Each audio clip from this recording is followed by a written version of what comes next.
Here's one of our favorite clips from Neighborly Discourse with Billy and Steve. So you have a I second think thing you said. I think there might be a little bit of what you just said in Yeah. it. I really do think there's a little bit of that, but I think the bigger issue is that, remember I tell you that she's me on steroids? Yeah.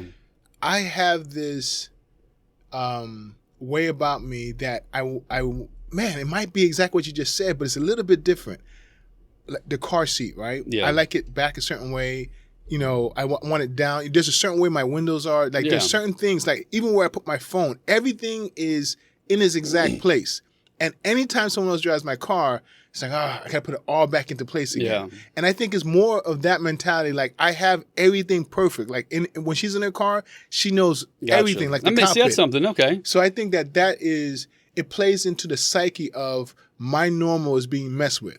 For Yeah. example, Sarah's the kind of person that you can't tell her like, she is not a fly at your seat, like at a moment's notice type of person. Yeah. You need to tell her a day in advance, like, hey, we're gonna do something, or a week in advance that we're gonna do something. Yeah. If you just drop it on her, or so many times we've made plans and we just forgot to tell her because we don't see her because we know we're doing our own thing, right? And then she'll find out and she'll be like, so when are we gonna tell me?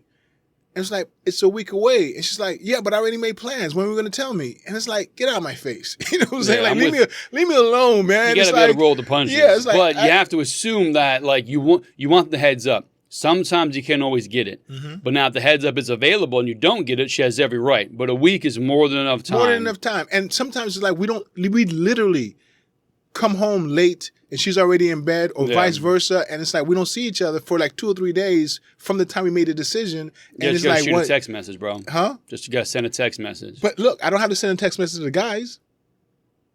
She's not a guy. Yeah. No matter what the internet tells you, she's a girl.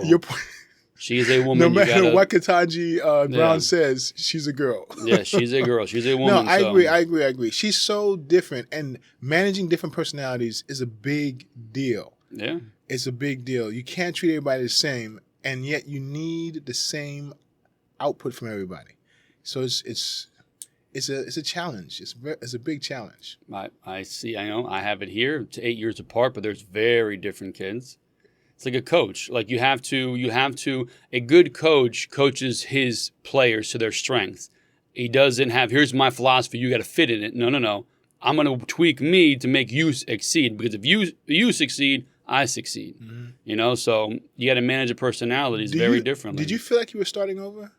With what, Briella? Yeah. Hell yeah. So it was all like, was there, I know how you feel about kids, so I know you were excited, but was there a little bit of like, oh man, I got to go through this whole diaper stuff again? No, not really. Okay. It was just the fact that I had to wait 8 years to get her is what drove me nuts. Would you want to have another child? No, I'm too old. Okay, you're good. Yeah, no, I would, 1,000%, yes, but I'm too old to have. Like, I can't go outside with Liam now, run around, play basketball. 1 game to 10, and I'm done. I'm not in shape enough to do it. She's 3, so if she wants to do something athletic in 10 years, and I'm 50, sorry, baby, Liam will have to help you. And I refuse to burden another kid with my lazy ass. That's not going to happen. No matter how good in shape I'm going to be, I'm still going to be 50 years old when she's 14. That could be a problem. And so, they're in. So the line ends. Yep. Yeah. I mean, like I said, I've thought about it. Amy's thought about it, but I'm very aware of how old I have to be for Briella to be my age and see her established in life. I'd have to be nearly 80 years old. That's a tall order. So I'm not going to be where my next kid will be, 20 and dad's 85. That's not going to happen.